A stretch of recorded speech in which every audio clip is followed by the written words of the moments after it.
दोस्तों नमस्कार, मैं हूं शीतला तिवारी। दोस्तों चलिए एक बार अनुराग यादव मामले में फिर जिक्र कर लिया जाए। तो वही हुआ जिसका डर था। मैंने आपसे कई वीडियो में कहा था और कई वीडियो मैंने आपको बनाया था कि लालताज यादव को समय मिल रहा है। लालताज यादव जो है हाई कोर्ट या किसी अन्य कोर्ट में जो है लालताज यादव भाग कर जा सकता है। और वही हुआ दोस्तों कि लालताज यादव जो है इसके पहले जिलाधिकारी कोर्ट में वह गया और जिलाधिकारी कोर्ट में वह जाकर के जो तहसीलदार महोदय ने जो ऑर्डर किया था कि तत्काल प्रभाव से वहां जो घर है उसको जो है बेदखली की कार्यवाही किया जाए, मतलब उन्होंने आदेश किया था, उसी को चैलेंज करने के लिए वह जो है जिलाधिकारी कार्यालय गया था, यानी जिलाधिकारी के यहाँ कलेक्ट्रेट में गया था। लेकिन कलेक्टर साहब से जो है कोई राहत नहीं मिली। जैसा कि आप जानते हैं कि अनुराग यादव मामला जौनपुर का जो है हाईलाइटेड मामला है, तो जितने अधिकारी हैं सबको पता है। इसके पहले भी जो है अनुराग का परिवार, चूंकि स्वाति आराधना और अनुराग के पिताजी रामजीत यादव, यानी उनका पूरा परिवार जो है कलेक्टर से मुलाकात किया था, क्योंकि जब तहसीलदार ने ऑर्डर किया था बेदखली के लिए, जो है उन्होंने जब कहा था कि कब्जा जो है हटाया जाए, तो उसके लिए जो है ये लोग जा करके कलेक्टर से मिले थे। कलेक्टर साहब ने कहा था कि आप लोग चिंता मत करिए, कार्यवाही होगी। अब लालताज यादव को यह लगा कि कलेक्टर के यहाँ से कोई जो है मामला समझ में आ नहीं रहा है, तो वो भाग करके हाई कोर्ट पहुंच गया। हाई कोर्ट पहुंच गया तो हाई कोर्ट गया, वहां तमाम सीनियर वकीलों को बरगलाने की कोशिश किया। लेकिन जब अनुराग यादव का मामला का नाम आ जाता है, अनुराग यादव, तो चूंकि आप जानते हैं, आप लोग देश के कोने कोने बैठे हैं, विदेशों में बैठे हैं, आप लोग देख रहे हैं, तो हर अधिकारी को पता है। और जौनपुर अनुराग यादव का जब नाम आता है तो हर व्यक्ति के दिल में आ जाता है, यार उसमें क्या हुआ, न्याय नहीं मिला। तो उसमें जो है कुछ वकीलों को बरगला करके उसके बाद उसने कहा कि तहसीलदार ने जो है ऑर्डर कर दिया है हमारा घर गिराने के लिए।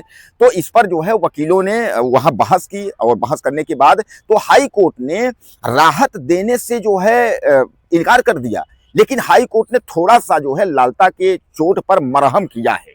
मरहम ये किया है कि लालता को 2 हफ्तों के लिए, यानी आप समझ लीजिए कि 14, यानी यह 12 तारीख का मामला है, 10-12 को 12 का, तो 2 हफ्तों के लिए कहा गया कि कुल मिलाकर के जो है 7 दूनी 14, 2 हफ्ते तक प्रशासन जो है अपना बुलडोजर लालता के घर पर जो है नहीं चलाएगा। उसके बाद जो है जो कुछ भी है वह कलेक्ट्रेट के यहाँ से जो है क्लियर हो जाएगी। यानी अब कहने का तात्पर्य है, भाई से आप समझ लीजिए कि सीधे सीधे कि 2 हफ्ते का राहत जो है हाई कोर्ट ने लालता को दे दिया है। अब लालता का पैतरा जो है, अब कौन सा पैतरा चलने वाला है? दरअसल मैं आपको बता दूं कि लालताज यादव इसके पहले तहसीलदार कोर्ट में आपत्ति दाखिल करके उसके बाद उसने अपने मकान को 1 साल तक बचा लिया। हालांकि वो जेल में भी रहा, जेल के बाद वह बाहर निकला तो फिर तब भी 1 साल तक उसने अपने आप को जो है अपने मकान को बचा लिया गिरने से। अब लालताज यादव बाहर है, उसका बेटा राजेश दरोगा वह भी बाहर, ये सब बाहर है। अब यह लोग ये सोच रहे हैं कि कैसे करें कि मकान हमारा जो है न गिरे, मकान हमारा बच जाए। दोस्तों इस पर लालता पूरी कोशिश में लगा हुआ है कि किस तरीके से करें कि मकान हमारा बच जाए, मकान हमारा न गिरे। तो वह जो है सोच रहा है जैसे जिस तरीके से तहसीलदार कोर्ट में हमने 1 साल तक घसीटा, इसको जो है घसीटा मुकदमे को, उसी तरह किसी कोर्ट में ऐसा कुछ आपत्ति हो जाए कि 1 साल, 1.5 साल, 2 साल तक घसीट जाए, तो मामला धीरे धीरे करके जो है ठंडा हो जाए। लेकिन प्रशासन भी इस बात को समझ रही है दोस्तों, वह जो है प्रशासन भी जान रही है, आप भी जान रहे हैं। कानूनी पॉइंट में यह है कि मकान इसका गिरेगा। हाई कोर्ट ने 2 हफ्ते के लिए मौका इसको जरूर दे दिया है, लेकिन उसके बाद जो है उन्होंने कहा है कि जो कुछ भी मामला होगा वो जिलाधिकारी यानी कलेक्ट्रेट से ही होगा। यानी कलेक्टर साहब तो के यहाँ तो पहले ही गया था, ताकि वहां कहीं ऐसा ना हो कि नायब तहसीलदार के यहाँ से सीधे हाई कोर्ट जाता, तो ये भी कह सकते थे कि आप कलेक्टर के यहाँ नहीं गए, जिले में नहीं गए, आप सीधे कैसे आ गए यहाँ भी, ये सवाल उठता। इसलिए वह जो है तहसीलदार के यहाँ से पहले कलेक्टर के यहाँ गया। कलेक्टर के यहाँ उसने गुहार लगाई कि तहसीलदार के आदेश पर रोक लगाया जाए, लेकिन रोक नहीं लगी। तब वो भाग करके हाई कोर्ट गया। हाई कोर्ट से 2 हफ्ते का मौका मिला कि बलपूर्वक इसके मकान पर जो है किसी प्रकार की कार्यवाही न हो। दोस्तों बलपूर्वक अगर कार्रवाई करनी होती तो प्रशासन कब का बुलडोजर चला चुका होता। जब नोटिस चस्पा हुई थी अनुराग यादव हत्या के बाद ही, तभी जो है बुलडोजर प्रशासन जो है चला देता, इसमें 2 राय नहीं है। लेकिन बलपूर्वक की कार्यवाही जो है नहीं की गई। कानूनी पॉइंट में कार्रवाई की जा रही है कि कानून तरीके से जो है लालता का घर जो है उसको गिराया जाएगा। तो अब 2 हफ्ते तक जो है, तो आप समझ लीजिए कि किसी तरह का बुलडोजर चलने की स्थिति में नहीं है। 24 तारीख तक आप मान के चलिए, 24 नवंबर के बाद फिर जो है कोई माई का लाल फिर नहीं खड़ा होगा कि लालता के घर को बचाएगा। और एक दूसरी बात मैं आपको बता दूं कि फास्ट ट्रैक में जो है यह मुकदमा चल रहा है, और फास्ट ट्रैक का मुकदमा जैसे ही क्लियर होगा तो लालता का जो परिवार है, यानी जो रमेश यादव वगैरह जो बंद है, हत्यारा बंद है, तो इन लोगों को आप समझ लीजिए कि आजीवन कारावास या फांसी भी होनी तय है।